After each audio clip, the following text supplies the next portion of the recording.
मंदिर जाने के एक नहीं अनेक हैं लाभ। प्रतिदिन पूजा करने से मिलते हैं ये 36 लाभ।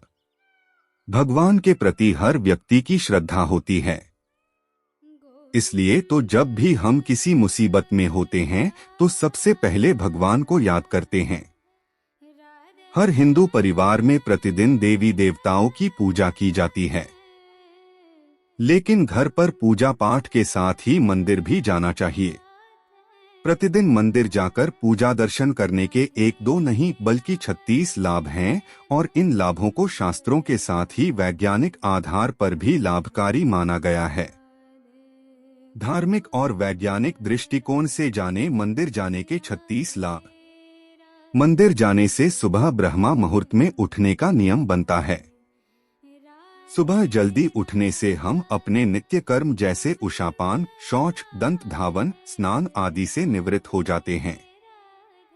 अपने घर के निकटम मंदिर तक पैदल चलकर जाने से हमारा भ्रमण व्यायाम होता है, प्राणवायु मिलती है और उगते हुए सूर्य की दिव्य लालिमा का अवलोकन होता है। मंदिर की घंटी को 7 सेकंड बजाने से और इसकी टनकार पर ध्यान केंद्रित होने से हमारा मन सभी सांसारिक विषमताओं से हटकर प्रभु के चरणों में अर्पित हो जाता है। मंदिर में भगवान को अर्पित सुगंधित फूलों की खुशबू से स्वास्थ्य लाभ मिलता तथा उत्साह वर्धन होता है। मंदिर में अर्पित भिन्न भिन्न फूलों के विविध रंगों से हमारे को सुकून मिलता है। मंदिर में कपूर, अगरबत्ती और धूप की दिव्य सुगंध से हमारी प्रतिरोधक क्षमता बढ़ती है और नकारात्मकता समाप्त होती है। मंदिर में हम अपने जीवन के उद्देश्यों को दोहराते हैं और ईश्वर से सफलता का आशीर्वाद मांगते हैं।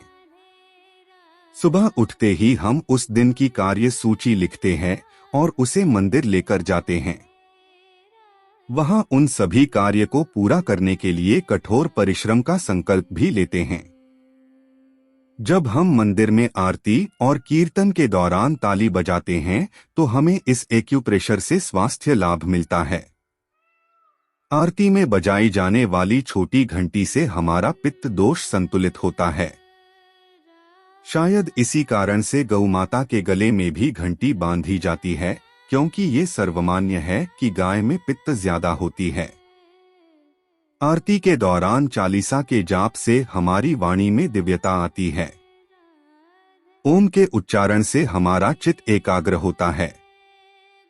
आरती के बाद शंख बजाया जाता जो श्रद्धालुओं के लिए बहुत सुखदायी तथा स्वास्थ्यवर्धक है।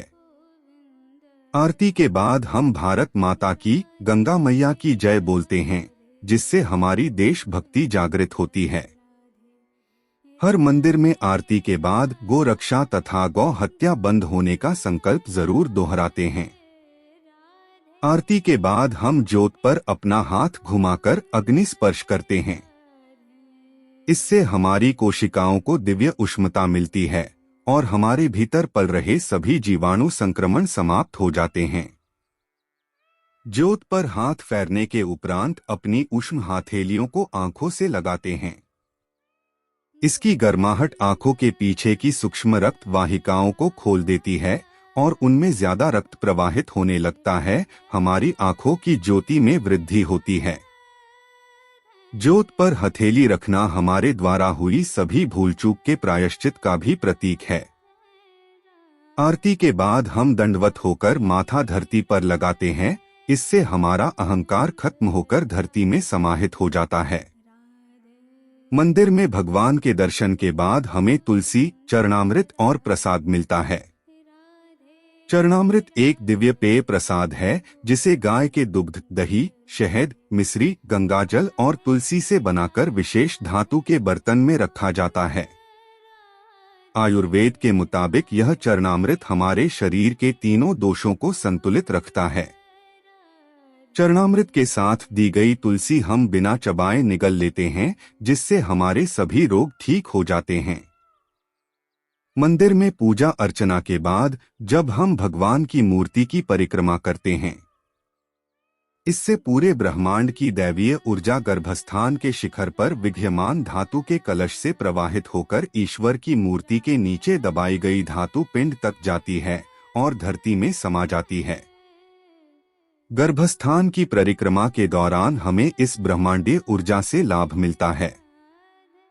मंदिर की भूमि को सकारात्मक ऊर्जा का वाहक माना जाता है। यह ऊर्जा भक्तों में पैर के जरिए ही प्रवेश कर सकती है, इसलिए हम मंदिर के अंदर नंगे पांव जाते हैं। मंदिर से बाहर आते हुए फिर से घंटी बजाकर हम संसारिक जिम्मेदारियों में वापस आ जाते हैं। मंदिर में सूर्य को जल अर्पित करने से हम उसकी अलौकिक किरणों से लाभान्वित होते हैं। पीपल, बरगद को जल अर्पण करने से हमें वहां फैली खास तरह की ऑक्सीजन मिलती है। ये सभी एक दिव्य वृक्ष है जो बहुत अधिक मात्रा में प्राणवायु को चारों ओर विसर्जित करते हैं। इसके पत्ते इतने संवेदनशील होते हैं कि वे रात्रि में भी चंद्रमा की किरणों से ऑक्सीजन पैदा करते हैं। मंदिर में हम तुलसी के पौधे और केले के पेड़ को भी जल देकर तृप्ति होते हैं। मंदिर में बाहर आकर हम वहां मौजूद जरूरतमंदों को दान पुण्य करते हैं, जिससे हमारे मन में शांति आती है। मंदिर के माध्यम से हम अपनी कमाई का दशम सामाजिक कार्यों में लगाते हैं और समाज में समरसता, सौहार्द आता है। आजकल शहर में घरों में गौ माता रखने का प्रावधान नहीं है, लेकिन हम मंदिर जाकर गौ को ग्रास देकर अपने संस्कारों को जारी रख सकते हैं। प्रतिदिन मंदिर जाने से हमारा नए नए और धार्मिक लोगों से परिचय होता है। मंदिर जाने से हमारी सामाजिक प्रतिष्ठा भी बढ़ती है। मंदिर जाने से वहां के पुरोहित से आशीर्वाद मिलता है और हमें पंचांग आदि जैसी कई जरूरी सांस्कृतिक जानकारी मिलती है।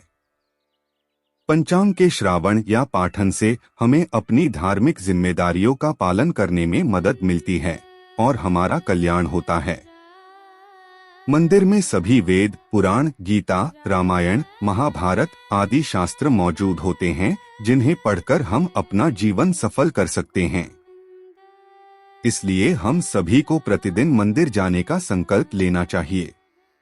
इससे हमारा समाज संगठित होगा, संस्कृति की रक्षा होगी और हमारा प्यारा भारत पुनः विश्व गुरु बनेगा। हरे कृष्ण, राधे राधे।